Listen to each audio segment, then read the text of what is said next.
चलिए भाई कॉपी दिखाई जरा कहां तक पहुंचे थे। क्लोनिंग वेक्टर के लक्षण। चलो तो हम लोग बायोटेक्नोलॉजी देख रहे थे और बायोटेक्नोलॉजी में हम लोग टूल्स देख रहे हैं। क्या देख रहे हैं? टूल्स। टूल्स मतलब उपकरण। ठीक है, उपकरण बोलेंगे ना। हाँ, उपकरण। कल एक मैं वीडियो देख रहा था, कहीं से आया। एक बड़े एक टीचर थे, वो कुछ पढ़ा रहे थे फिजिक्स। तो उसमें किसी बच्चे ने पूछ दिया कि सर इनवर्सली का मतलब क्या होता है? इनवर्सली को हिंदी में क्या बोलते हैं? और वो टीचर बेचारा इंग्लिश मीडियम का था, तो बेचारे को समझ में नहीं आया। बोले इनवर्सली मतलब इनवर्सली? मैंने उसको लिखा व्युत्क्रमानुपाती। फिर उसका रिप्लाई है थैंक यू सर।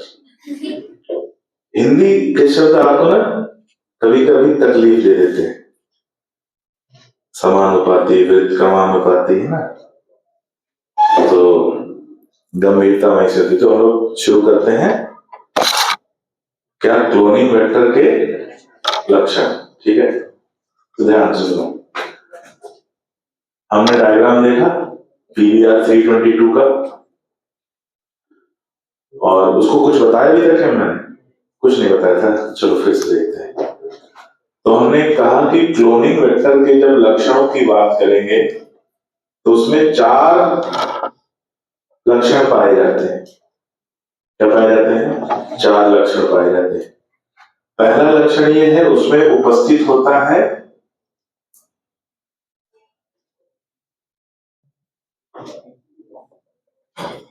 एक ऐसा स्थान होता है जहां से रेप्लिकेशन की शुरुआत होती है। एक ऐसा स्थान जहां से रेप्लिकेशन की यानी द्विगुणन की उत्पत्ति होती है, और उस स्थान को हम बोलते हैं ओरिजिन। क्या बोलते हैं? ओरिजिन। दूसरा कि किसी भी क्लोनिंग वेक्टर में उपस्थित होना चाहिए क्या? Cloning site. क्लोनिंग साइट आपको याद होगा, इसी को रेस्ट्रिक्शन साइट भी कहते हैं, इसी को रिकॉग्निशन साइट भी कहते हैं, और इसी को क्लोनिंग साइट भी कहते हैं। याद है कि नहीं? तीसरा इसमें उपस्थित होते हैं selectable marker. Selectable marker. Selectable marker मतलब resistant gene, antibiotic resistant gene.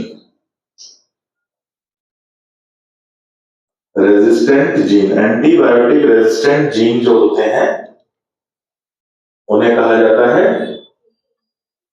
Selectable marker. क्यों कहा जाता है वो मैं बताऊंगा। और चौथा, ये जो क्लोनिंग वेक्टर है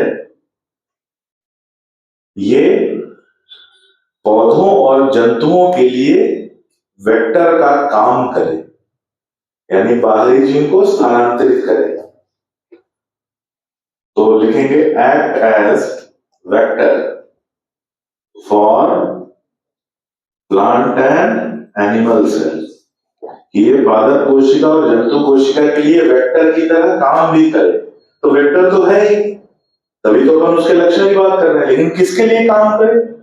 प्लांट और एनिमल सेल। तो ये 4 लक्षण पाए जाते हैं किसी भी क्लोनिंग वेक्टर में। और हमने जो डायग्राम देखा था आपको याद होगा, ऐसा कुछ देखा था PVR 322, जिसमें यहां पर उपस्थित था एम्फिसिलिन R, इधर उपस्थित था टेट्रासाइक्लिन R।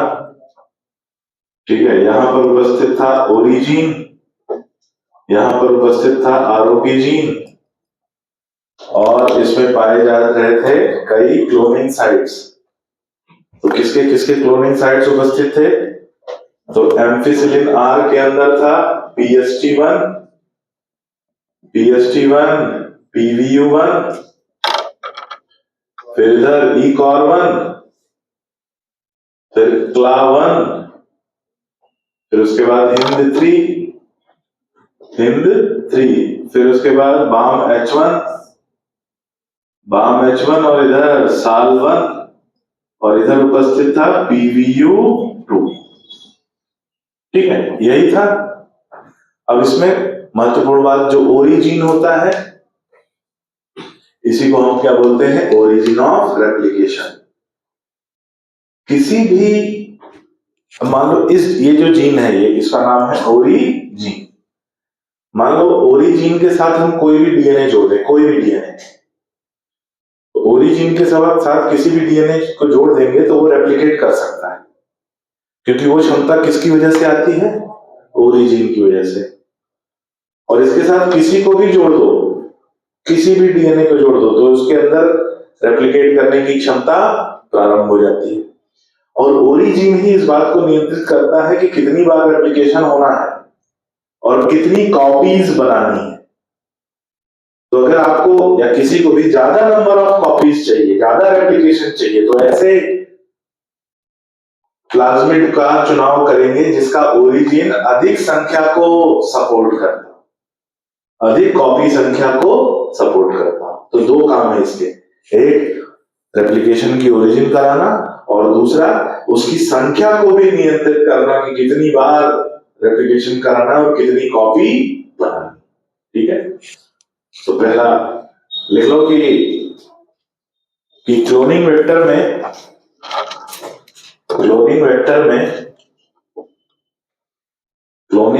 में मुख्यतः 4 लक्षण पाए जाते हैं।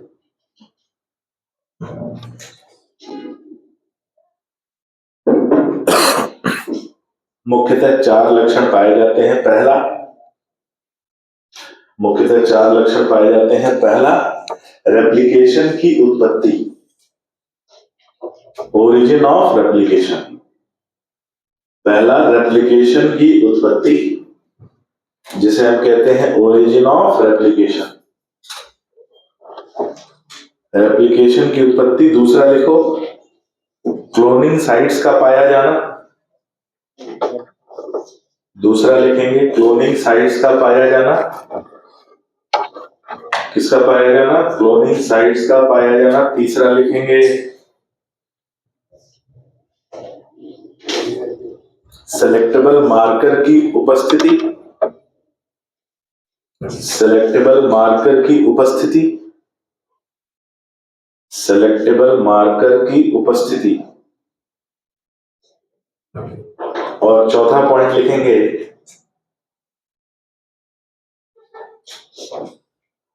पादप और जंतु कोशिका के लिए, पादप और जंतु कोशिका के लिए वेक्टर के समान या वेक्टर की तरह कार्य करना। पादप और जंतु कोशिका के लिए वेक्टर की तरह कार्य करना। पादप और जंतु कोशिका के लिए वेक्टर की तरह कार्य करना। ये 4 लक्षण पाए जाते हैं। एक एक करके जरा लक्षणों की बात करते हैं। सबसे पहले ओरिजिन ऑफ रेप्लिकेशन। सबसे पहले ओरिजिन ऑफ रेप्लिकेशन डिटेल में लिखेंगे। पहले लक्षण की बात करेंगे, ओरिजिन ऑफ रेप्लिकेशन। लिखो, ये वह स्थान होता है, ये वह स्थान होता है जहां से,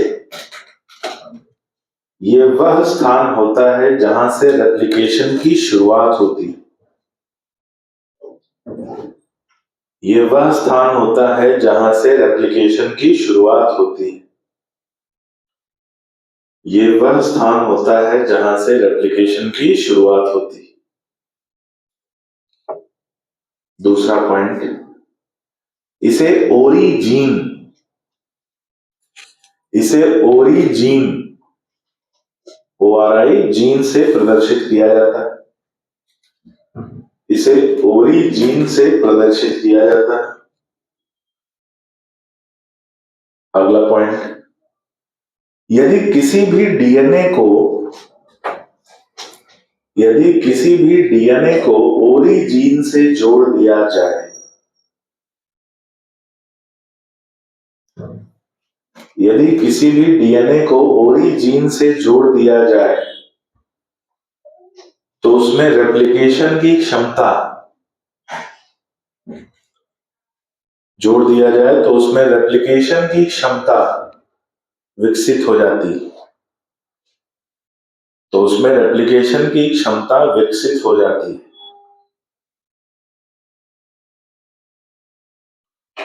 रेप्लिकेशन की क्षमता विकसित हो जाती है। ठीक है।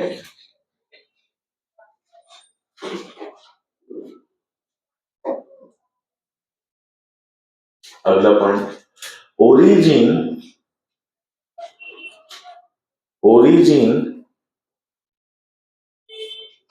रेप्लिकेशन से बनने वाली कॉपी की संख्या को भी,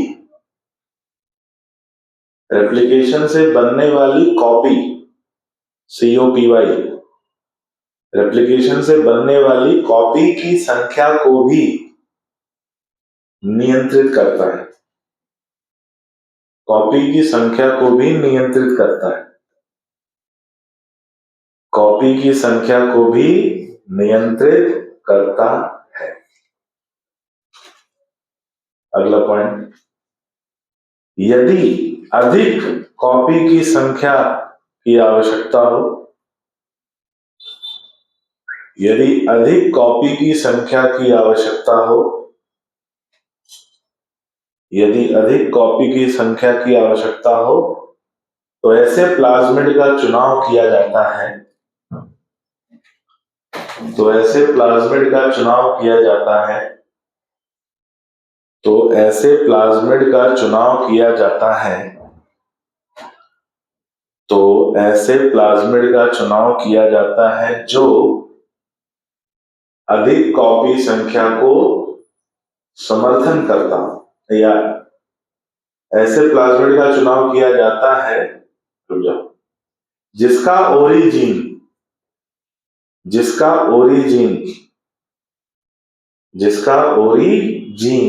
अधिक कॉपी संख्या का समर्थन करता, जिसका ओरिजिन अधिक कॉपी संख्या का समर्थन करता, अधिक कॉपी संख्या का समर्थन करता हो।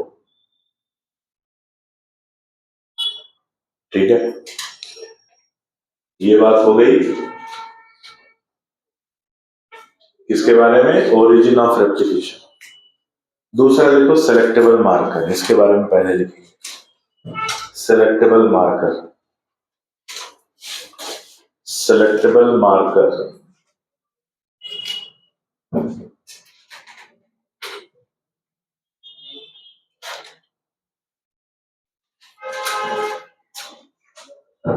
सेलेक्टेबल मार्कर किसे कहते हैं भाई? इन्हें एंटीबायोटिक, ध्यान से सुनना, इन्हें एंटीबायोटिक प्रतिरोधी जीन से प्रदर्शित किया जाता है।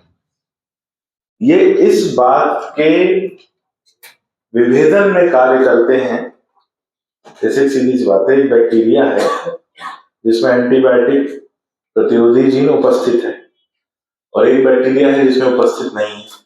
तो ये जीन उन दोनों में विभेदन का कार्य करते हैं। इन्हीं जीन की मदद से हम पहचान सकते हैं कि कौन प्रतिरोधी है और कौन प्रतिरोधी नहीं है, और इसीलिए इन्हें कहा जाता है सेलेक्टेबल मार्कर, क्योंकि ये पहचान सुनिश्चित करने में उपयोगी होते हैं, इसलिए इन्हें कहा जाता है सेलेक्टेबल मार्कर। तो देखो कि सेलेक्टेबल मार्कर को एंटीबायोटिक प्रतिरोधी जीन, सेलेक्टेबल मार्कर को एंटीबायोटिक प्रतिरोधी जीन से प्रदर्शित करते हैं। सेलेक्टेबल मार्कर को एंटीबायोटिक प्रतिरोधी जीन से प्रदर्शित करते हैं, तथा ये प्रतिरोधी बैक्टीरिया और सामान्य बैक्टीरिया, तथा ये प्रतिरोधी बैक्टीरिया और सामान्य बैक्टीरिया के बीच, तथा ये प्रतिरोधी बैक्टीरिया और सामान्य बैक्टीरिया के बीच विभेदन करने में सहायक होते हैं, विभेदन करने में सहायक होते हैं।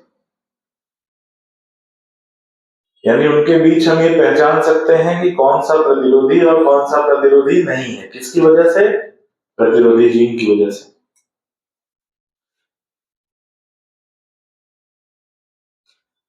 देखो, सामान्यतः प्रतिरोधी जीन एम्फिसिलिन,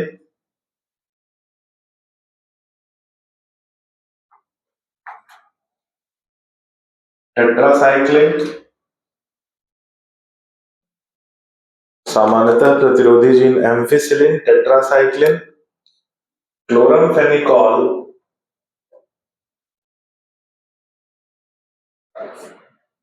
क्लोरमफेनिकॉल, या कैनामाइसिन, एंटीबायोटिक के लिए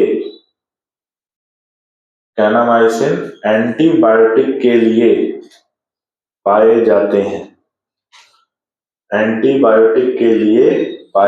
हैं,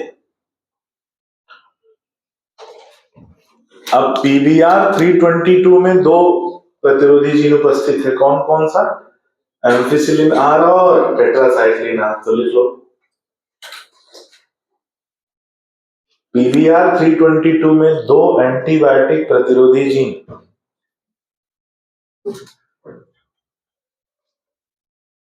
PBR 322 में दो एंटीबायोटिक प्रतिरोधी जीन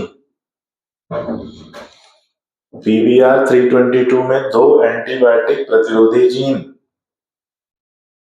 एम्फिसिलिन आर और टेट आर, दो AMPR और टेट आर, दो एंटीबायोटिक प्रतिरोधी जीन AMPR और टेट आर दर्शाए गए हैं, AMPR और टेट आर दर्शाए गए हैं।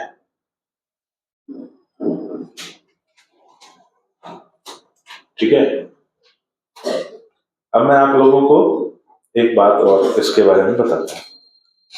डायग्राम को ध्यान से देखो,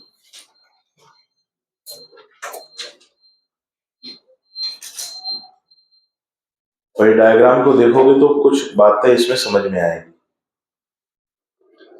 मान लीजिए हम PBR 322 को लेकर क्लोनिंग की क्रिया कर रहे हैं। किसकी क्रिया कर रहे हैं? क्लोनिंग की। और हमने ECOR1 एंजाइम, कौन सा? ECOR1 जो रेस्ट्रिक्शन एंडोन्यूक्लियस एंजाइम है, उसको उपयोग किया। तो जो ECOR1 एंजाइम अगर बाहरी जीन को इसमें जोड़ेगा तो वो कहां जुड़ेगा? इस स्थान पर। कहां जुड़ेगा? उसी स्थान पर जहां उसका रेस्ट्रिक्शन साइट है। बड़ी अच्छी बात। अगर हम मान लो PVU1 एंजाइम का इस्तेमाल करें, कौन सा एंजाइम का? PVU1 एंजाइम का इस्तेमाल करें क्लोनिंग क्रिया में जीन ऑफ इंटरेस्ट को ट्रांसफर करने के लिए, तो वो जीन ऑफ इंटरेस्ट को कहां जोड़ेगा? यहां पर जुड़ेगा। अगर बाहरी जीन यहां जुड़ेगा, यानी जीन ऑफ इंटरेस्ट यहां जुड़ेगा, तो क्या एम्फिसिलिन रेजिस्टेंट जीन अपने असली रूप में बचेगा कि समाप्त हो जाएगा? जीन उपस्थित रहेगा, लेकिन दो भाग में टूट चुका होगा, क्योंकि उस जीन के अंदर एक दूसरा जीन जोड़ दिया गया। तो क्या अब इसका ये जीन काम कर पाएगा? नहीं, क्योंकि मॉलिक्यूलर बेसिस ऑफ इनहेरिटेंस में हमने पढ़ा है कि जो जीन अपने प्राकृतिक रूप में होता है, यदि उसके संरचना में बदलाव किया जाए तो वो अपना अस्तित्व खो देता है और फिर वो अपने द्वारा बनने वाला प्रोटीन नहीं बना पाता। तो यदि हमने PVU1 यूज किया तो बाहरी जीन को कहां जोड़ेगा? एम्फिसिलिन के अंदर, जिसकी वजह से एम्फिसिलिन प्रतिरोधी जीन क्या हो जाएगा? इनएक्टिव। एम्फिसिलिन प्रतिरोधी जीन क्या हो जाएगा? इनएक्टिव। और इसकी प्रतिरोधी क्षमता एम्फिसिलिन के लिए क्या हो जाएगी? समाप्त हो जाएगी। अब एम्फिसिलिन से जो प्रोटीन बन रहा था वो प्रोटीन नहीं बन पाएगा। इसको कहते हैं इंसर्शनल इनएक्टिवेशन। क्या बोलते हैं? Insertional inactivation. बड़ा भारी शब्द है लेकिन थोड़ा जानना जरूरी है। इंसर्शनल इनएक्टिवेशन मतलब क्या है कि बाहरी जीन को इंसर्ट करने की वजह से ये वाला जीन इनएक्टिव हो गया। बाहरी जीन को जोड़ने की वजह से ये वाला जीन क्या हो गया? इनएक्टिव। इसी को क्या बोलते हैं? Insertional inactivation. वो अगर हम बाम H1 यूज करेंगे तो कौन इनएक्टिव हो जाएगा? टेट्रा। साल ये PST1 यूज करेंगे तो भी कौन इनएक्टिव हो जाएगा? एम्फिसिन। आई बात समझ में कि बाहरी जीन को तो हम अपनी इच्छा अनुसार ऐसे आरई एंजाइम का इस्तेमाल करते हैं जिसकी हमें जरूरत है। अगर हमें चाहिए कि दोनों जीन सक्रिय चाहिए तो हम इनमें से कोई यूज करेंगे। अगर हमें ये वाला जीन असक्रिय चाहिए तो इसको यूज करेंगे। अगर ये वाला जीन असक्रिय चाहिए तो इसको यूज करेंगे। तो ये जो असक्रिय होने की क्रिया है इसी को क्या बोला जाता है? Insertional inactivation. आइए सुनिए, लिखो। यदि हम किसी ऐसे आरई एंजाइम का यदि हम किसी ऐसे आरई एंजाइम का यदि हम किसी ऐसे आरई एंजाइम का उपयोग करें यदि हम किसी ऐसे आरई एंजाइम का उपयोग करें जिसका क्लोनिंग साइट किसी प्रतिरोधी जीन के अंदर हो जिसका क्लोनिंग साइट किसी प्रतिरोधी जीन के अंदर हो जिसका क्लोनिंग साइट किसी प्रतिरोधी जीन के अंदर हो तो वो जीन ऑफ इंटरेस्ट को प्रतिरोधी जीन के अंदर जोड़ेगा। तो वो जीन ऑफ इंटरेस्ट को प्रतिरोधी जीन के अंदर जोड़ेगा। तो वो जीन ऑफ इंटरेस्ट को प्रतिरोधी जीन के अंदर जोड़ेगा जिसकी वजह से प्रतिरोधी जीन के अंदर जोड़ेगा जिसकी वजह से प्रतिरोधी जीन असक्रिय हो जाएगा। जिसकी वजह से प्रतिरोधी जीन असक्रिय हो जाएगा और उससे प्राप्त होने वाला प्रोटीन किससे प्राप्त होने वाला? प्रतिरोधी जीन से। और उससे प्राप्त होने वाला प्रोटीन नहीं मिलेगा या ऐसा लिखना, नहीं बनेगा। उससे प्राप्त होने वाला प्रोटीन नहीं बनेगा। इस क्रिया को इंसर्शनल इनएक्टिवेशन कहा जाता है। इस क्रिया को इंसर्शनल इनएक्टिवेशन कहा जाता है। इस क्रिया को इंसर्शनल इनएक्टिवेशन कहा जाता है। इंसर्शनल इनएक्टिवेशन कहा जाता है। ठीक है। अब मैं तुमको कुछ शब्द बताने जा रहा हूं और वो शब्द बहुत महत्वपूर्ण है। जब भी बायोटेक से क्वेश्चन आता है तो ऐसे कई शब्दों का जिक्र आएगा और आप कंफ्यूज नहीं होने चाहिए कि ये किसकी बात कर रहा है। ठीक है, देखते हैं आप कुछ महत्वपूर्ण बातें हैं, जानना बहुत जरूरी है। अभी तक बायोटेक की आपकी यात्रा कैसे चल रही, समझ में आ रहा है ना? बायोटेक कौन कौन ऐसा है जिसको कुछ नहीं समझ में आ रहा है क्या चल रहा है? कौन कौन ऐसा है जिसको सब समझ में आ रहा है? कौन कौन ऐसा है जिसको थोड़ा थोड़ा आ रहा है, थोड़ा थोड़ा भूल रहा है? अरे हाथ तो उठाओ। हाँ, थोड़ा थोड़ा आ रहा है सर, थोड़ा थोड़ा भूल रहा है। ऐसे वाले जिनको कुछ नहीं समझ में आ रहा है ऐसे भी मुझे मालूम है। नहीं, मुझे पूरा भरोसा है। क्या बोल रहे हैं सर? कौन सी भाषा बोल रहे हैं? चलो भाई ठीक है।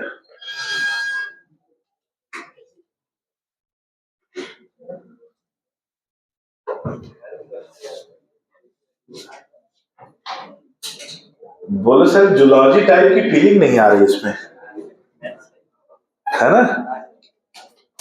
न इसमें आ रही थी, न बायोमोलिक्यूल में आ रही थी। ऐसा लग नहीं रहा कि जूलॉजी पढ़ रहे हैं, लेकिन हमें मालूम है कि हम सबसे हाई वेटेज टॉपिक पढ़ रहे हैं, इसलिए कितने लोग यहां से जाकर रिवाइज करिए हो घर पे, इसको घर पे जाके पढ़े हो एक बार। टेस्ट का पढ़ रहे थे सर, ये कब पढ़ोगे? अगले टेस्ट में, सोमवार को।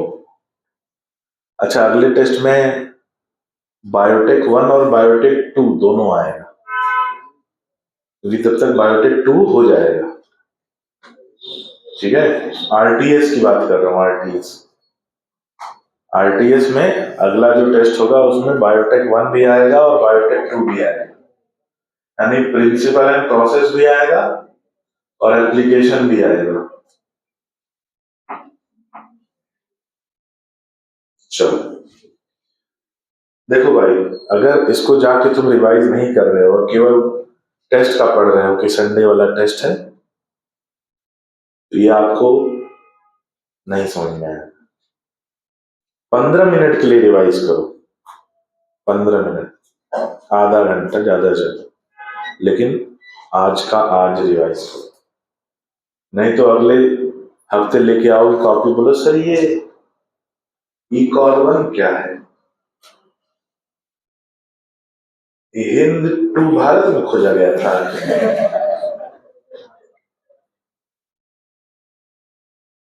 चलो आगे बढ़ते हैं।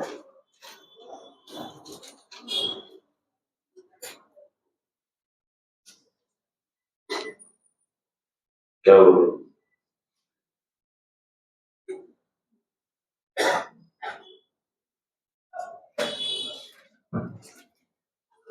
अरे फाइल डिलीट हो गई यार दिमाग से, है?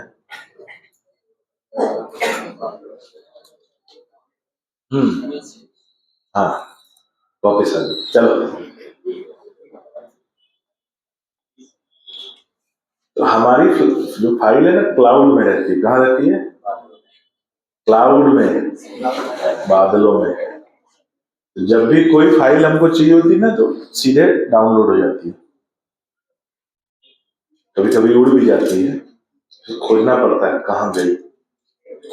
तो हम लोग एक बात कर रहे हैं कि मान लो एक बैक्टीरिया है,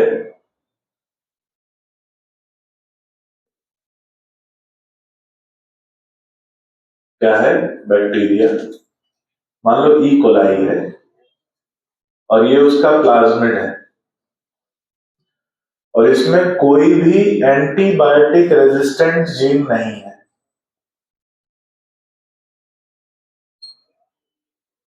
कोई भी एंटीबायोटिक रेजिस्टेंट जीन नहीं, बढ़िया अपना जीवन जी रहा है, खेल कूद रहा है, खा पी रहा है, दौड़ घूम रहा है। अब घूमते घूमते एक ऐसे व्यक्ति के शरीर में पहुंच गया जिस व्यक्ति ने एंटीबायोटिक ले लिया। अब एंटीबायोटिक आया, इसको 2 तमाचे दिए। किसको? बैक्टीरिया। मतलब बहुत उड़ रहा है, आओ जरा हम तुमको जीवन की हकीकत से वाकिफ कराते हैं तुम्हें, और दिए उसको 2 तमाचे। अब ये डर गया,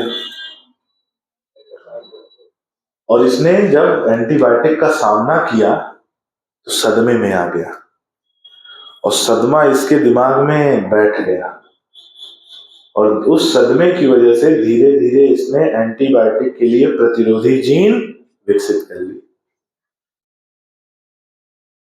अब जब इसने विकसित कर लिया तो इसके अंदर 2 प्रतिरोधी जीन विकसित हो गए। कौन कौन से? तो वही हमने बोला जो एम्पिसिलिन आर और टेट्रासाइक्लिन आर। लेकिन क्या ये बदलाव अपने आप आया या ठोकर खाने के बाद आया? इसलिए कहते हैं जीवन में ठोकर खाने से ही अकल आती। हम तुमको कितना भी समझाएंगे नहीं समझोगे, समय अपने आप समझा देगा। लेकिन समय ना समझाए क्योंकि अपने पास समय है नहीं, इसलिए हम लोग कोशिश करते हैं कि समझ जाओ। अब ये जो बैक्टीरिया था इसी के अंदर बदलाव आया और उस बदलाव को हम बोलते हैं ट्रांसफॉर्मेशन।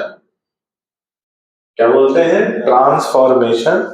जिसकी वजह से ये जो बैक्टीरिया है हम इसे कहते हैं ट्रांसफॉर्मेंट बैक्टीरिया। क्या बोलते हैं? Transformant bacteria. क्यों? क्योंकि इसमें क्या विकसित हो गया है? एंटीबायोटिक प्रतिरोधी जीन। और इसकी तुलना में जो नॉर्मल बैक्टीरिया था, ये बैक्टीरिया कैसा था? नॉर्मल बैक्टीरिया था, इसमें कोई भी प्रतिरोधी जीन नहीं है। और इसमें क्या हुआ? ट्रांसफॉर्मेशन। तो ये किसमें बदल गया? ट्रांसफॉर्मेंट बैक्टीरिया में। तो इसकी तुलना में ये कौन होगा? Non transformant bacteria. तो जो नॉर्मल बैक्टीरिया होता है उसी को क्या बोलते हैं?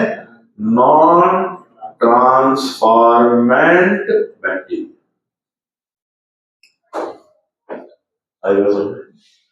Non transformant bacteria. दो बातें। अब सुनो, अब हमने क्या किया? इस ट्रांसफॉर्मेंट बैक्टीरिया को लिया और इसमें जीन ऑफ इंटरेस्ट को जोड़ दिया और उस क्रिया को क्या कहा गया? रिकॉम्बिनेशन। क्या कहा गया? रिकॉम्बिनेशन। और बैक्टीरिया लिया, उसका प्लाज्मिड, बैक्टीरिया का प्लाज्मिड, और उसमें हमने किसको जोड़ा?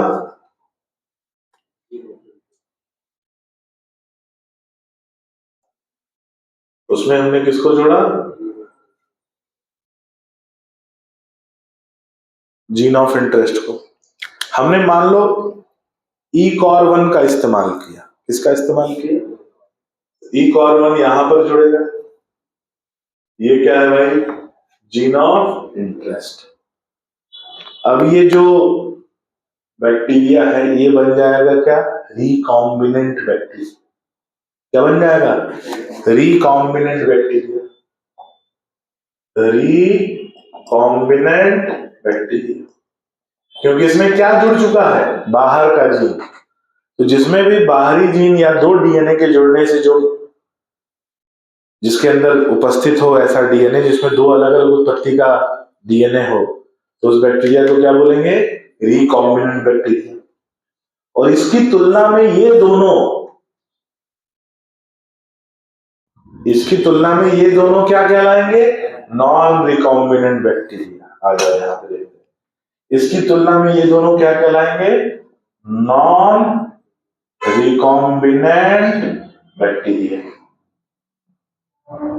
तो अगर आपके क्वेश्चन में आया, ऐसा नाम लिखा आएगा, non transformant bacteria, transformant bacteria, recombinant bacteria, non recombinant bacteria, resistant bacteria, non resistant bacteria, normal bacteria, तो ये सब नाम मालूम होने चाहिए कि नहीं? क्यों? क्योंकि जो ट्रांसफॉर्मेंट है यही कौन है? यही रेजिस्टेंट बैक्टीरिया है। और जो नॉर्मल है वो non resistant bacteria. Non resistant bacteria. तो नॉन रेजिस्टेंट रेजिस्टेंट में कैसे बदलता है? ट्रांसफॉर्मेशन। ट्रांसफॉर्मेंट रिकॉम्बिनेंट में कैसे बदलता है? रिकॉम्बिनेशन। तो ये कुछ नाम है जो मालूम होने चाहिए कि ट्रांसफॉर्मेंट कौन होता है, नॉन ट्रांसफॉर्मेंट कौन होता है, रिकॉम्बिनेंट कौन होता है, नॉन रिकॉम्बिनेंट कौन होता है, रेजिस्टेंट कौन होता है, नॉन रेजिस्टेंट कौन होता है, नॉर्मल कौन होता है। तो जो नॉर्मल है वही नॉन रेजिस्टेंट है, वही नॉन ट्रांसफॉर्मेंट है, और वो एक प्रकार का नॉन रिकॉम्बिनेंट है। जो रेजिस्टेंट है वही ट्रांसफॉर्मेंट है, और वो भी एक प्रकार का नॉन रिकॉम्बिनेंट है। जो रिकॉम्बिनेंट है वो रिकॉम्बिनेंट है। बना लो इसको।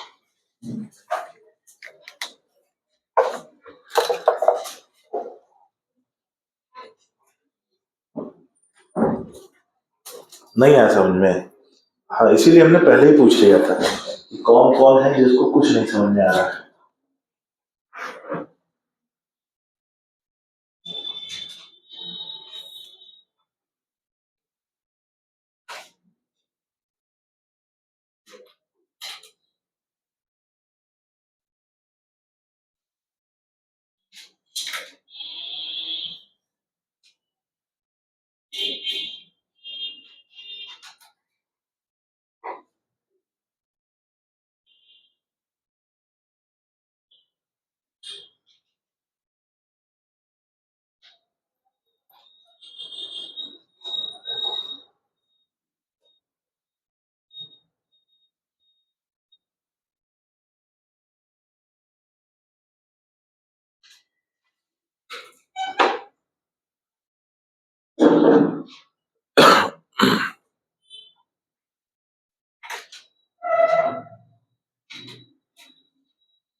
बन गया।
चलो बना लिया, लिखो।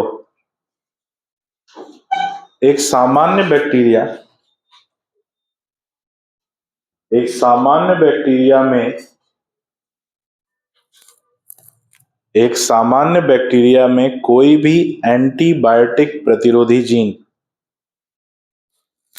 सामान्य बैक्टीरिया में कोई भी एंटीबायोटिक प्रतिरोधी जीन नहीं पाया जाता।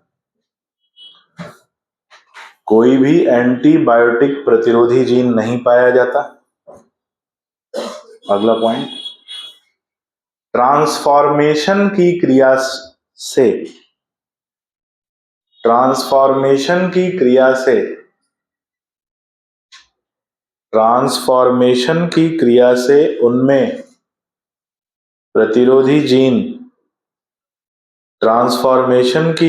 से उनमें प्रतिरोधी जीन विकसित होते हैं।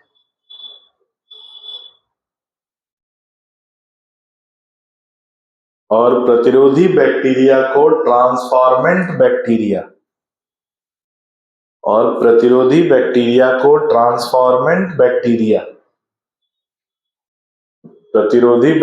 को ट्रांसफॉर्मेंट बैक्टीरिया कहा जाता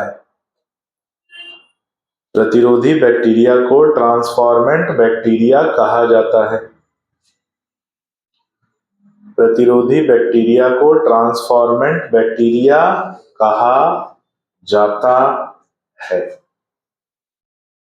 अगला पॉइंट, यदि उसमें बाहरी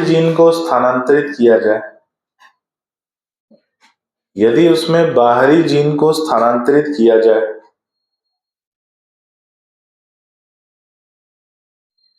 तो वो रिकॉम्बिनेंट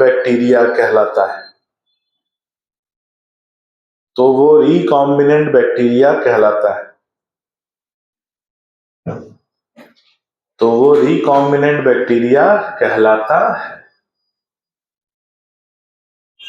तीनों के बारे में बात हो गई। अगला पॉइंट ध्यान से सुनो, सेलेक्टेबल मार्कर। ध्यान से सुनना, सेलेक्टेबल मार्कर इस बात की भी पुष्टि करने में सहायक होते हैं कि किसमें इंसर्शनल इनएक्टिवेशन हुआ है और किसमें नहीं हुआ। देखो, सेलेक्टेबल मार्कर इंसर्शनल इनएक्टिवेशन की पुष्टि करने में भी सहायक होते हैं। इंसर्शनल इनएक्टिवेशन की पुष्टि करने में भी सहायक होते हैं। इंसर्शनल इनएक्टिवेशन की पुष्टि करने में भी, पुष्टि नहीं करते भाई, पुष्टि करते हैं, पुष्टि करने में भी सहायक होते हैं। जिसको एनसीईआरटी में लिखना है, जिसको एनसीईआरटी में दो अलग अलग प्रयोग द्वारा दर्शाया गया है। जिसको एनसीईआरटी में दो अलग अलग प्रयोग द्वारा दर्शाया गया है। दो अलग अलग प्रयोग द्वारा दर्शाया गया है। ठीक है, कैसे दर्शाया गया है? बोर्ड की तरफ ध्यान से देखेंगे, लिखेंगे केस 1। क्या लिखेंगे? केस 1।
चलो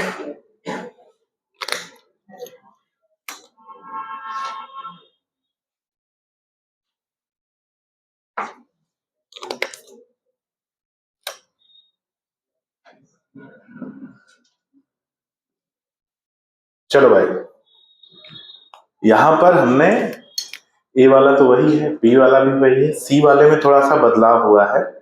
सी वाले में क्या बदलाव हुआ है कि जो जीन ऑफ इंटरेस्ट है उसको एम्फिसिलिन जीन के अंदर जोड़ा गया, एम्फिसिलिन आर जीन के अंदर जोड़ा गया, जिसकी वजह से एम्फिसिलिन आर जीन क्या हो गया है, इनएक्टिव। यानी यहां पर क्या हुआ है, इंसर्शनल इनएक्टिवेशन। अब हमें 3 बैक्टीरिया दिए गए, 3 अलग अलग सैंपल दिए गए, हमें नहीं मालूम किसमें क्या है, लेकिन हमें मालूम है कि इसमें से एक कौन सा है, नॉर्मल बैक्टीरिया, कोई एक इसमें क्या है, रिकॉम्बिनेंट है, सॉरी ट्रांसफॉर्मेंट है, और कोई एक क्या है, रिकॉम्बिनेंट है, जिसमें क्या हुआ है, इंसर्शनल इनएक्टिवेशन। लेकिन हमें नहीं मालूम कि कौन है। हमें 3 सैंपल दिए गए हैं, ऊपर देखो 3 सैंपल, और तीनों में से हमें पहचानना है कि किसमें क्या है, कौन सा सैंपल क्या है। तो सबसे पहले हम क्या करेंगे, तीनों सैंपल लेंगे और तीनों को अलग अलग स्लाइड पर, स्लाइड आती है ना कांच वाली, बायोलैब में खुद तोड़ी होगी तुम लोगों ने, तो वो जो कांच वाली स्लाइड आती है उसके ऊपर इस बैक्टीरिया को हीट फिक्स कर देंगे। क्या करेंगे, हीट फिक्स। बैक्टीरिया को हमने चिपका दिया, थोड़ा गर्म करके उस पर चिपका दिया। ऐसे ही एक को हमने ए को चिपकाया, दूसरी स्लाइड पे हमने बी को चिपकाया, और तीसरी स्लाइड पे हमने सी को चिपकाया। हमें अभी ये नहीं मालूम कि किसमें कौन है, हमें नहीं मालूम कि किसमें कौन है, लेकिन बस हमें एक बात मालूम है कि इनमें से किसी एक में एम्फिसिलिन जीन जो है वो इनएक्टिव हो चुका है। किसमें हुआ है ये हमें नहीं मालूम। अब हमने इनको तीनों को करके सबसे पहले इनके ऊपर एक एक बूंद टेट्रासाइक्लिन डाला। क्या डाला, एक एक बूंद हमने टेट्रासाइक्लिन एंटीबायोटिक डाला, ये मर गए। एक बैक्टीरिया उसमें से क्या हुआ, मर गया, 2 जीवित बचे। तो हमें समझ में आया कि जो मर गया उसमें एंटीबायोटिक प्रतिरोधी जीन नहीं है, एंटीबायोटिक प्रतिरोधी जीन नहीं है, और 2 बच गए हैं, मतलब इन दोनों में एंटीबायोटिक प्रतिरोधी जीन है। यानी जो मर गया वो कौन था, नॉन ट्रांसफॉर्मेंट बैक्टीरिया। यानी ये वाला सैंपल क्या है, non transformant bacteria, non transformant bacteria. अब 2 बच गए हैं, अब हमें इसमें पता करना है कि कौन ट्रांसफॉर्मेंट है और किसमें इंसर्शनल इनएक्टिवेशन हुआ है। तो अब हम इसमें डालेंगे एम्फिसिलिन, एम्फिसिलिन एंटीबायोटिक इन दोनों में, क्योंकि ये तो बेचारा मर चुका है, उससे जिंदा तो होगा नहीं। तो जो 2 बचे हुए उसमें डालेंगे, तो एक बच गया और एक समाप्त हो गया। यानी जो समाप्त हुआ है वो कौन है, ये वही है जिसमें इंसर्शनल इनएक्टिवेशन हुआ है। यानी ये है हमारा रिकॉम्बिनेंट बैक्टीरिया, और ये है हमारा ट्रांसफॉर्मेंट बैक्टीरिया। तो यानी हमने यहां पर क्या किया, हमने यहां पर एंटीबायोटिक प्रतिरोधी जीन का इस्तेमाल किया बैक्टीरिया के बीच इस पहचान को बताने में कि किसमें रिकॉम्बिनेशन हुआ है, किसमें ट्रांसफॉर्मेशन हुआ और किसमें नहीं हुआ। ये हो गया केस 1। तो लिखो केस 1 में ये डायग्राम बना लो। इस तरह के प्रयोग को कहा जाता है, ध्यान से सुनो, इस तरह के प्रयोग को कहा जाता है एंटीबायोटिक, या बोला जाए कल्चर सेंसिटिविटी टेस्ट। क्या बोला जाता है, कल्चर सेंसिटिविटी टेस्ट। जैसे ह्यूमन हेल्थ एंड डिजीजेज याद करो, ह्यूमन हेल्थ एंड डिजीजेज में हमने बोला था बैक्टीरियल रोग जब पढ़ रहे थे तो उपचार में मैं बोलता था सूटेबल एंटीबायोटिक। तो सूटेबल एंटीबायोटिक कौन है ये पता कैसे चलेगा, इसी प्रयोग से पता चलेगा। मान लो हमारे पास एक बैक्टीरिया मिला, हमने उसको कल्चर मीडियम में ग्रो कराया। अब हमें पता करना है कि कौन कौन सा एंटीबायोटिक इसके ऊपर काम करेगा। तो अब उसके थोड़े थोड़े सैंपल लेके हमने 10-20 स्लाइड बना ली। उसके अलग अलग सैंपल लेके 10-20 स्लाइड बना ली, और अलग अलग स्लाइड पर हमने अलग अलग एंटीबायोटिक डाला। अब मान लो 20 स्लाइड में से 12 स्लाइड ऐसे हैं जिन पर वो बैक्टीरिया नष्ट हो गया। मतलब ये 12 एंटीबायोटिक इस पे काम करेंगे, जिससे पता चला कि कौन सा इसके लिए सुटेबल है। 8 ऐसे मिले जिन पर एंटीबायोटिक काम नहीं कर रहा, यानी उनमें इन 8 अलग अलग एंटीबायोटिक के लिए क्या विकसित हो चुका है, प्रतिरोध विकसित हो चुका है। और इसी से हम पता करते हैं कि सुटेबल एंटीबायोटिक कौन है, और इस तरह के टेस्ट को कहते हैं क्या, कल्चर सेंसिटिविटी टेस्ट। और जब तक कल्चर सेंसिटिविटी टेस्ट की रिपोर्ट नहीं आ जाती डॉक्टर के पास, तब तक डॉक्टर क्या कर रहा है, अंधेरे में तीर चला रहा है। देख लेते हैं कोई एंटीबायोटिक उसके ऊपर काम करेगा या नहीं। आई बात समझ में। और कल्चर टेस्ट की रिपोर्ट 48 घंटे में आती है, तो 2 दिन तक तो वो किसके ऊपर चल रहा है, 2 दिन तक जो मरीज है वो किसके ऊपर चल रहा है, तुक्के चल रहा है। सोचो कितनी विरोधाभास बात है।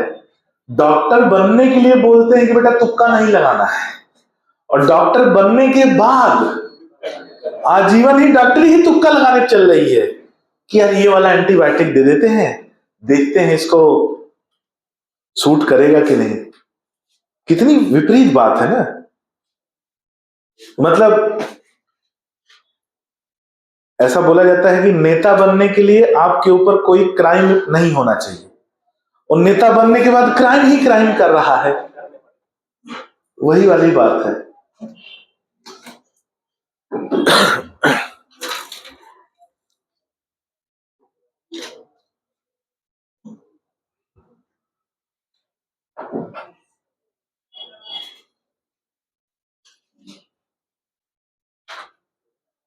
क्यों, नंबर कितने आए टेस्ट में, दिया ही नहीं था।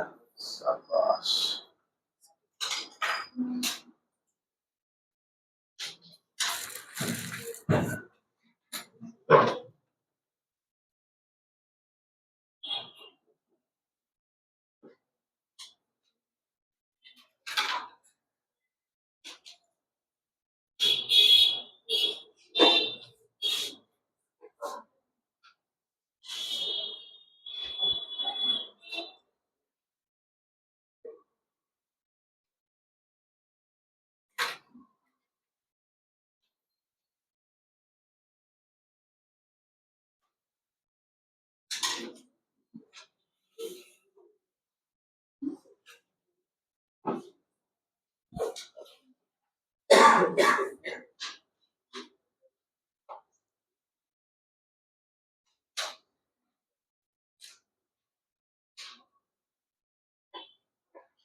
बन गया, लिखो।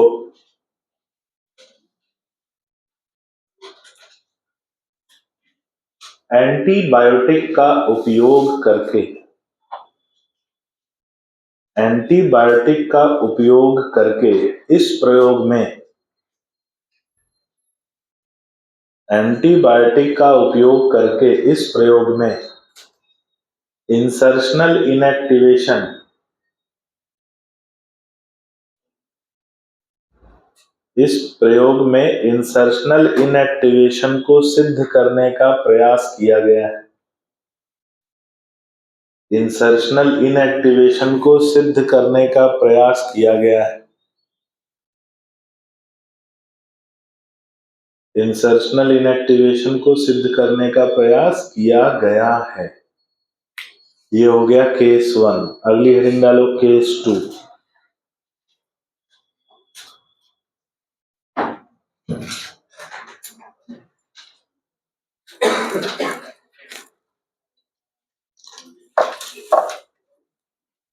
अगली हेडिंग केस 2। केस 2 बड़ा सरल है, लेकिन ये जो केस 1 और केस 2 है इसको एनसीईआरटी से पढ़ने की कोशिश मत करना, नहीं समझ में आया। क्यों नहीं समझ में आएगा?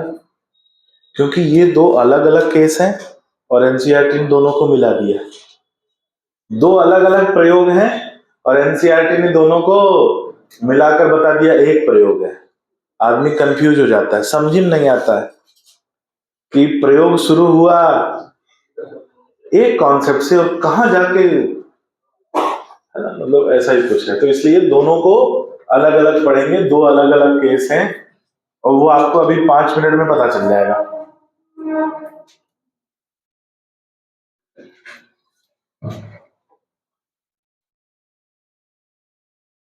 एंड इस चैप्टर में एनसीईआरटी ने दो बड़ी बड़ी गलतियां की हैं।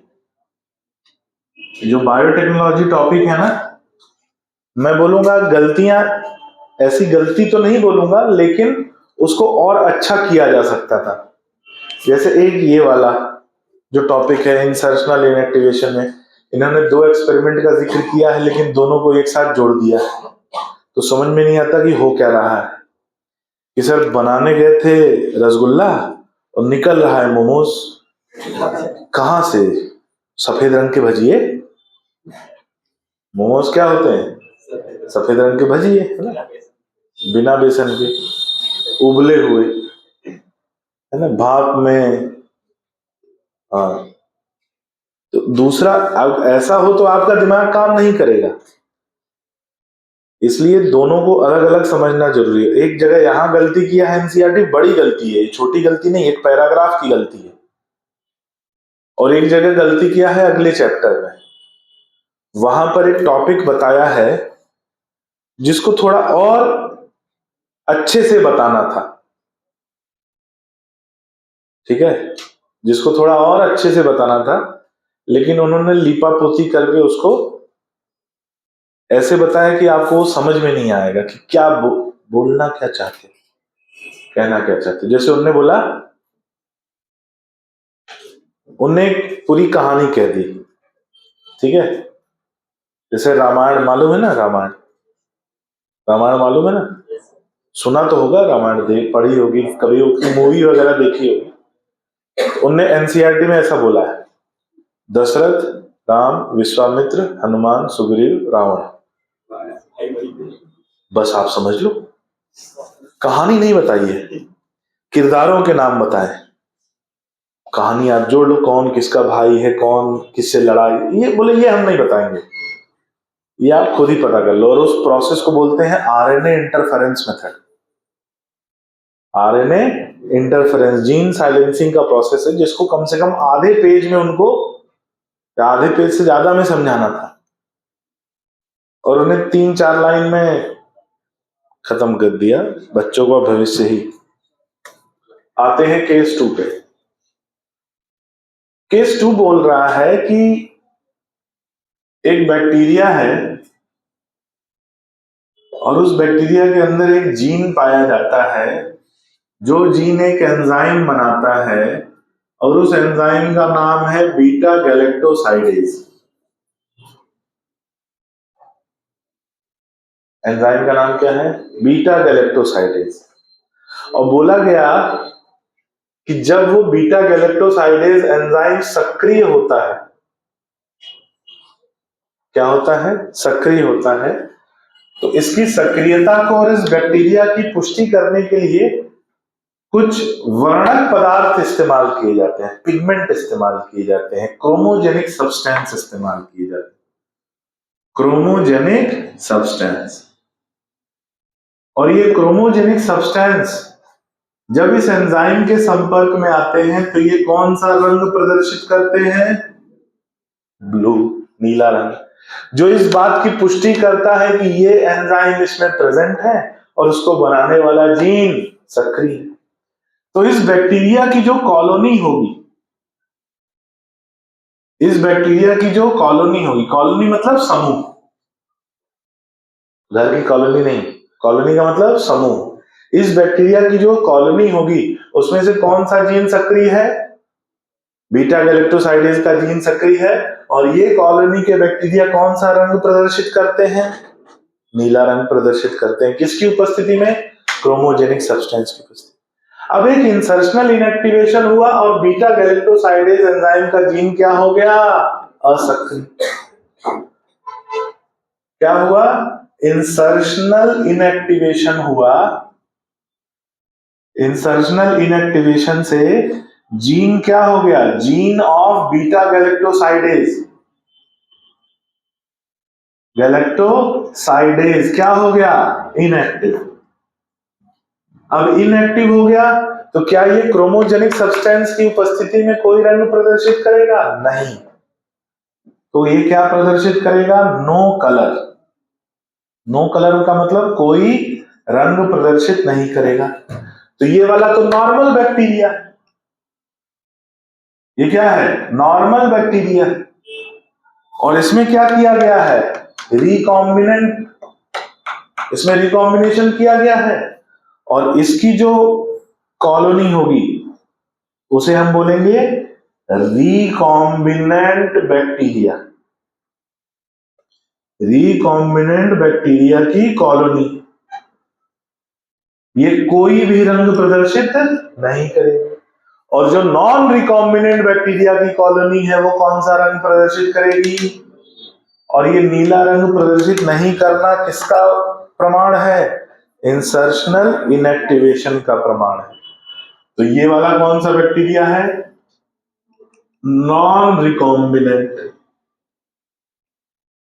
ये वाला कौन सा है? Non recombinant. अब बताओ इस प्रयोग में और इससे पहले वाले प्रयोग में इसको छोड़कर कोई और समानता है क्या? वहां एंटीबायोटिक रेजिस्टेंट की बात हो रही थी, यहां एक विशेष जीन की बात हो रही है। वहां प्रतिरोध की बात हो रही थी, यहां रंग को उत्पन्न करने की बात हो रही है। और यहां पर नॉन रिकॉम्बिनेंट बैक्टीरिया यानी सामान्य बैक्टीरिया कौन सा रंग प्रदर्शित करते हैं? नीला रंग। और जो रिकॉम्बिनेंट बैक्टीरिया है वो कोई भी रंग प्रदर्शित नहीं करते। और आपसे यही पूछा जाएगा, क्वेश्चन आएगा कौन से बैक्टीरिया का कॉलोनी नीला रंग प्रदर्शित करता है? Non recombinant. आपसे दूसरा क्वेश्चन आएगा रिकॉम्बिनेंट बैक्टीरिया का कॉलोनी कौन सा रंग प्रदर्शित करता है? No colour. ये याद होना चाहिए 2 पॉइंट कि कौन नीला रंग उत्पन्न करेगा और कौन नीला रंग उत्पन्न। लिखो केस 2।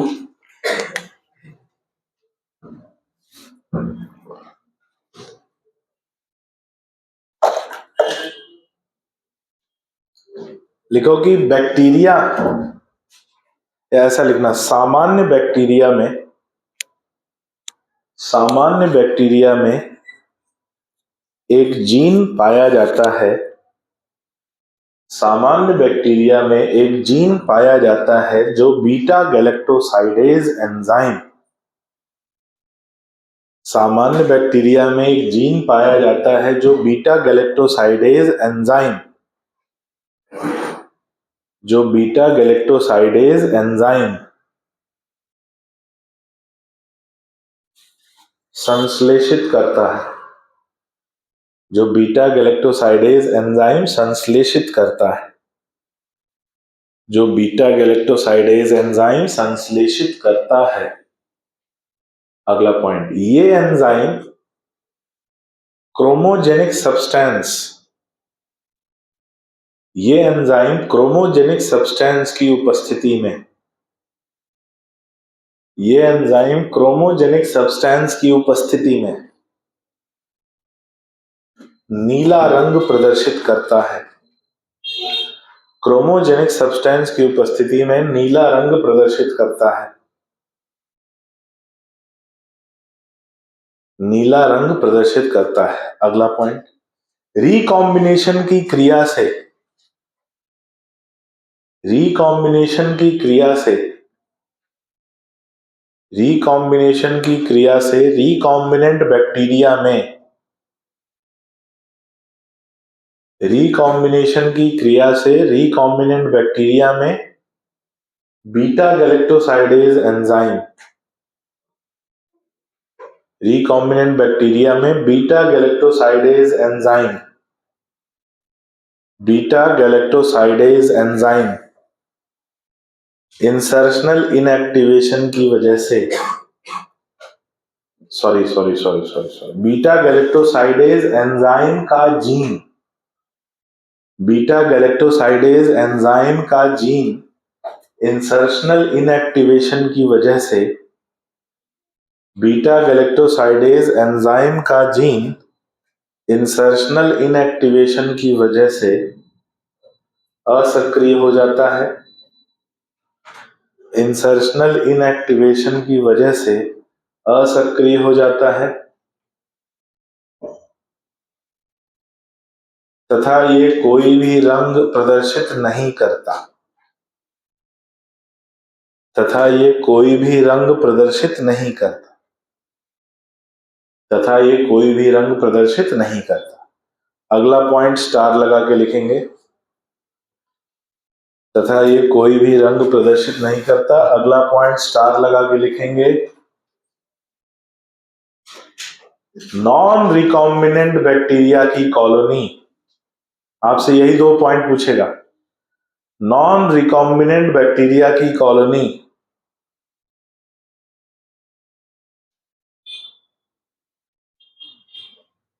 बीटा गैलेक्टोसाइडेज एंजाइम के कारण नॉन रिकॉम्बिनेंट बैक्टीरिया की कॉलोनी बीटा गैलेक्टोसाइडेज एंजाइम के कारण नीला रंग प्रदर्शित करती है। नॉन रिकॉम्बिनेंट बैक्टीरिया की कॉलोनी बीटा गैलेक्टोसाइडेज एंजाइम के कारण नीला रंग प्रदर्शित करती है। कौन सा रंग? नीला रंग। अगला पॉइंट, रिकॉम्बिनेंट बैक्टीरिया की कॉलोनी रिकॉम्बिनेंट बैक्टीरिया की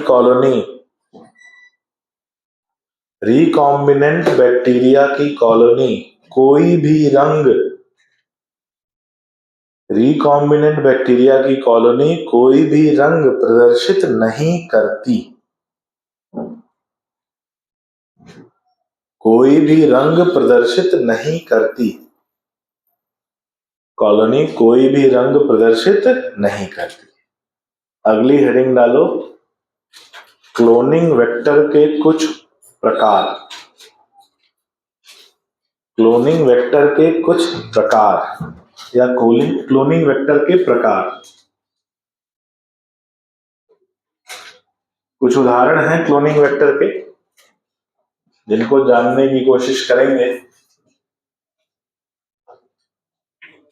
जैसे हमने 5 तो नाम पढ़े ही थे, प्लाज्मिड पढ़ा था, बैक्टीरियोफेज पढ़ा था, कॉस्मिड पढ़ा था, बैक पढ़ा था, यैक पढ़ा था। उसके अलावा कुछ और भी हैं, जान लेते हैं थोड़ा उसके बारे में।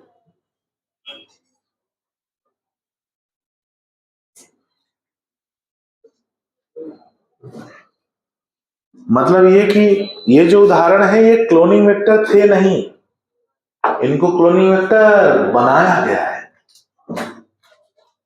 है ना। ये क्लोनिंग वेक्टर का काम कर नहीं रहे थे, इनको क्लोनिंग वेक्टर बनाया गया। प्रकार में पहला एक उदाहरण लिखेंगे, टीआई प्लाज्मिड। उदाहरण लिखेंगे क्या? TI plasmid.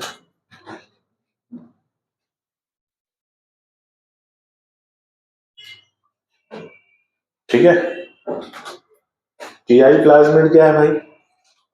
एक बैक्टीरिया है जिसका नाम है एग्रोबैक्टीरियम ट्यूमीफेशियंस।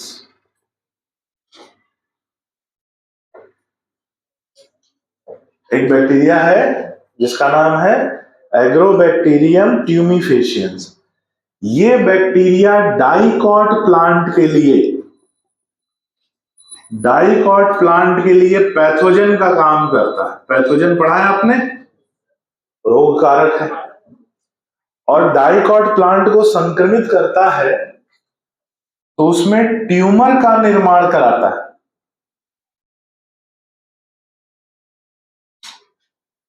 किसका निर्माण कराता है? ट्यूमर का। और एक बीमारी जो बनती है इसकी वजह से, उसे कहा जाता है crown gall disease.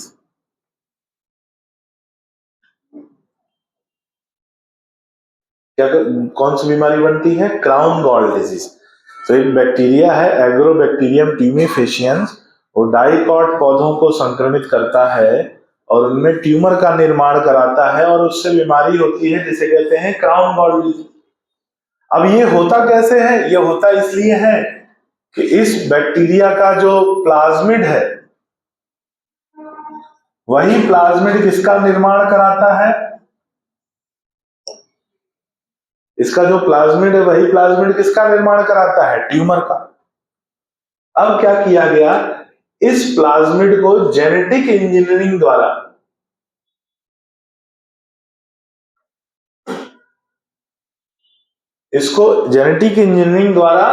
Non pathogenic बना दिया। क्या बना दिया? Non pathogenic. और नॉन पैथोजेनिक बना दिया तो अब ये रोग कारक नहीं रहा, और अब उस प्लाज्मिड को नाम दिया गया टीआई प्लाज्मिड। शॉर्ट फॉर्म क्या है? TI plasmid. टीआई प्लाज्मिड को अगर बड़ा करेंगे तो ये वही प्लाज्मिड था जो ट्यूमर इंड्यूसिंग था। Tumour inducing plasmid. अगर कभी आए कि ट्यूमर इंड्यूसिंग प्लाज्मिड तो ये रोग कारक है, लेकिन टीआई प्लाज्मिड कौन है? जिसको नॉन पैथोजेनिक बना दिया, और इसका यूज किया जाता है, इसका इस्तेमाल किया जाता है डाइकॉट प्लांट में। किसको ट्रांसफर करने के लिए? जीन ऑफ इंटरेस्ट को ट्रांसफर करने। तो अगर कभी पूछे कि टीआई प्लाज्मिड क्या है, पहले वाला प्लाज्मिड है कि जेनेटिक इंजीनियरिंग के बाद वाला? जेनेटिक इंजीनियरिंग के बाद वाला। इसमें टीआई का मतलब क्या है? Tumour inducing plasmid. Short form में टीआई। तो टीआई प्लाज्मिड मतलब ये नॉन पैथोजेनिक है, लेकिन ये काम क्या करता था? ट्यूमर इंड्यूस कराता था। क्या कराता था? ट्यूमर इंड्यूस कराता था, और इसलिए इसका नाम था tumour inducing plasmid. Short form TI plasmid. तो हम किसको इस्तेमाल करते हैं? TI plasmid. किसके लिए? पौधों के लिए। कौन से पौधों के लिए? डाइकॉट पौधों। लिखो,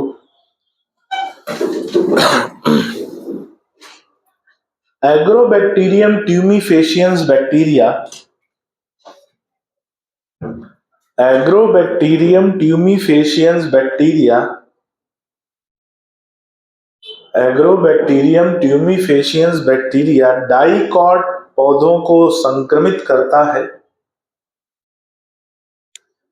डाइकॉट पौधों को संक्रमित करता है तथा उनमें ट्यूमर का निर्माण कराता है। डाइकॉट पौधों को संक्रमित करता है, डाइकॉट पौधों को संक्रमित करता है तथा उनमें ट्यूमर का निर्माण कराता है, तथा उनमें ट्यूमर का निर्माण कराता है। किसका निर्माण करा रहा है? ट्यूमर का। और इससे क्राउन गॉल डिजीज बीमारी पाई जाती है। और इससे क्राउन गॉल डिजीज बीमारी पाई जाती है। क्राउन गॉल डिजीज बीमारी पाई जाती है। ठीक है, लिखो,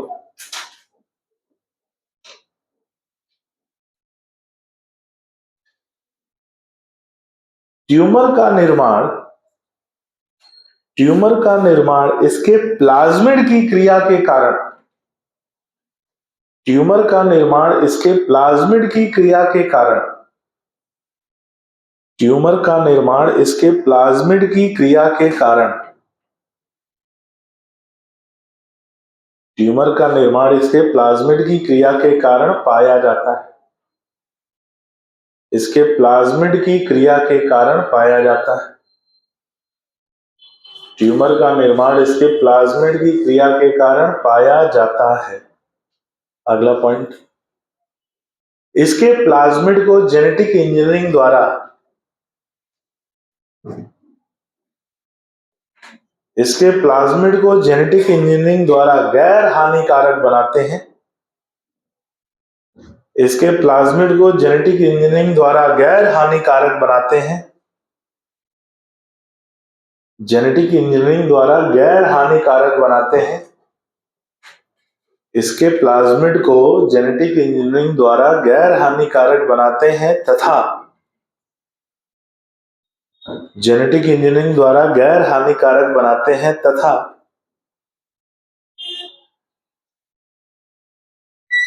इसे टीआई प्लाज्मिड कहते हैं, गैर हानिकारक बनाते हैं तथा इसे टीआई प्लाज्मिड कहते हैं, तथा इसे टीआई प्लाज्मिड कहते हैं, जिसका उपयोग डाइकॉट पौधों में, जिसका उपयोग डाइकॉट पौधों में जीन ऑफ इंटरेस्ट को स्थानांतरित करने के लिए, डाइकॉट पौधों में जीओआई को स्थानांतरित करने के लिए किया जाता है, जिसका उपयोग डाइकॉट पौधों में जीओआई, डाइकॉट पौधों में जीओआई को स्थानांतरित करने के लिए किया जाता है। एक उदाहरण हो गया टीआई प्लाज्मिड, इसका स्रोत कौन है? Agrobacterium tumefaciens. दूसरा उदाहरण लिखो रेट्रोवायरस।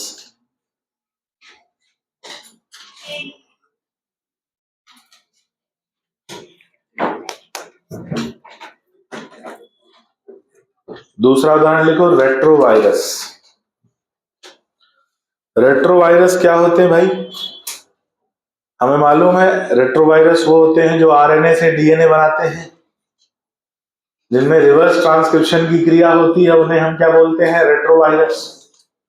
अब बोला गया कि रेट्रोवायरस जंतु कोशिकाओं को संक्रमित करते हैं और कई प्रकार के रेट्रोवायरस जंतु कोशिकाओं में कैंसर का निर्माण भी कराते हैं। तो रेट्रोवायरसेस को भी गैर हानिकारक बनाकर जंतु कोशिकाओं में जीन ऑफ इंटरेस्ट को स्थानांतरित करने के लिए इनका उपयोग किया जाता है। कई प्रकार के रेट्रोवायरस जंतु कोशिका के लिए, कई प्रकार के रेट्रोवायरस जंतु कोशिका के लिए हानिकारक होते हैं तथा जंतु कोशिका के लिए हानिकारक होते हैं तथा कैंसर का निर्माण कराते हैं, हानिकारक होते हैं तथा कैंसर का निर्माण कराते हैं। यहां पे जंतु कोशिका को अंडरलाइन कर लेना, एक पौधों के लिए, एक जंतु के लिए। हानिकारक होते हैं तथा कैंसर का निर्माण कराते हैं। लिखो, इन्हें गैर हानिकारक बनाकर,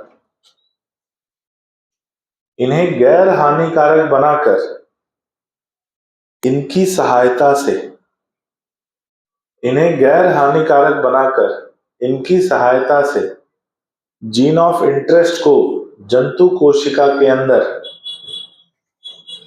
इनकी सहायता से जीन ऑफ इंटरेस्ट को जंतु कोशिका के अंदर, जीन ऑफ इंटरेस्ट को जंतु कोशिका के अंदर स्थानांतरित किया जा सकता है, जंतु कोशिका के अंदर स्थानांतरित किया जा सकता है, स्थानांतरित किया जा सकता है। यहां खत्म होता है हमारा टूल नंबर, नहीं अभी नहीं, एक लाइन और लिखो। PBR 322 में उपस्थित आरओपी जीन छूट गया, तो PBR 322 में उपस्थित, स्टार पॉइंट बना के लिख लेना, ऐसा अलग से स्टार पॉइंट बना के लिख लो कि PBR 322 में उपस्थित आरओपी जीन, आरओपी पीबीआर 322 में उपस्थित आरओपी जीन रेप्लिकेशन के लिए आवश्यक प्रोटीन का संश्लेषण करता है। रेप्लिकेशन के लिए आवश्यक प्रोटीन का संश्लेषण करता है। रेप्लिकेशन के लिए आवश्यक प्रोटीन का संश्लेषण करता है। और अगली हेडिंग डालिए कॉम्पिटेंट होस्ट, टूल नंबर 3, जिसको हम लोग शुरू करेंगे अगली क्लास में। आज के लिए इतना काफी है, कम तो नहीं हो गया?